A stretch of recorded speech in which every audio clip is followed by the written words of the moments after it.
people that you don't want to do, then you're doing it out of resentment. And if you have a consciousness of resentment, then the form of that consciousness manifests for you in the way you look, in the way you feel, and other experiences in your life. People don't get sick by accident. Sickness in general comes from resentment. If you're not doing what you want to do, and you are allowing yourself to do things that you don't want to do for some other people in your life, other situations in your life, then you're resenting what you're doing. And then you're going to say to my God, but I got to do these things because if I don't do it, I'm really going to feel guilty. Anyone remember what that word is, guilty? Anyone here ever feel guilty? What is a good definition of guilt? Anyone? Huh? Being Jewish? Okay.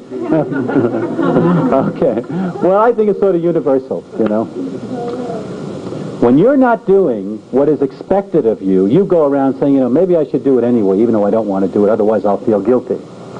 Well, here's the way it works as far as your consciousness is concerned. Now, I really don't care what you do, but I would like for you to be aware of what happens when you do certain things. If you're not loving yourself to the degree that it's okay for you to only do what's comfortable for you, then whatever you're going to be doing else other than that will be selfish. And I'll explain why. Most of us have been accused of being selfish when we don't do what other people want us to do. Is that right? Then we're accused of being selfish. If you are finding yourself doing something that you really don't want to do, then you're being selfish and inconsiderate. You're being selfish and inconsiderate of the other person because the other person is getting your resentment. You're resenting that person and you're resenting yourself.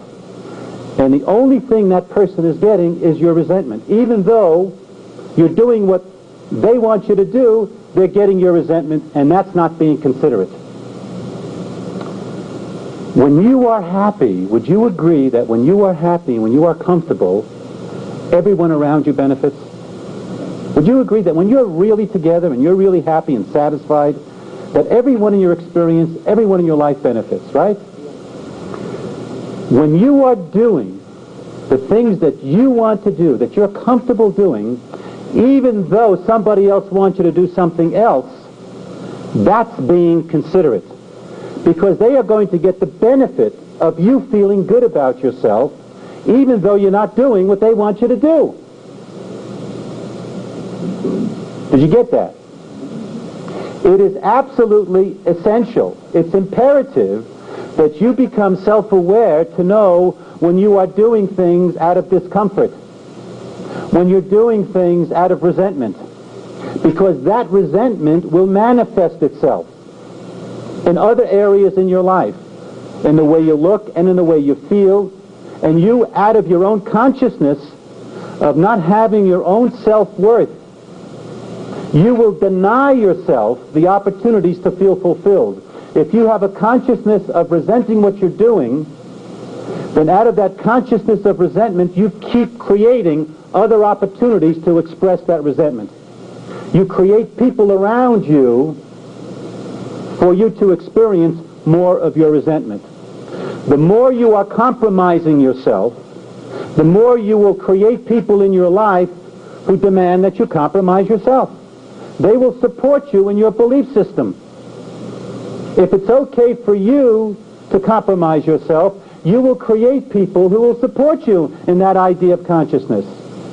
Yeah, but what happens now if I start thinking about myself and my own comfort? What about all the people out there? Well, the principle works the same way.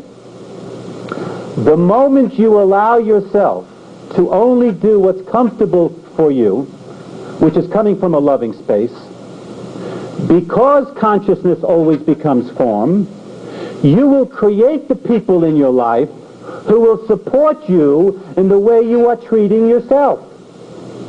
And they may or may not be the same people in your life right now. But who cares? I mean, who wants people in our lives that are constantly demanding that we're not allowed to be ourselves? Who needs it? Anarchy? Perhaps. But I'll tell you something. We're talking about a principle here. To the degree you have an idea is the degree the form of that idea is created for you. You have the opportunity to express self-love. With hugs, certainly. You can congratulate yourself. You can kiss yourself. You can do all sorts of things. However, if you're not in the action of what self-love is, if you're denying yourself, then out of that consciousness of denial, you will be denied in every area of your life. What do you do about the other people in your life? You don't do anything about them. They are an effect of your own awareness, of your own consciousness. The loving and the considerate people in your life will come in your life when you are loving and considerate towards yourself. And it may mean that you may have to behave differently than you've ever behaved before. Now, we all have our own scenario what that's like. This is the end of Side 1.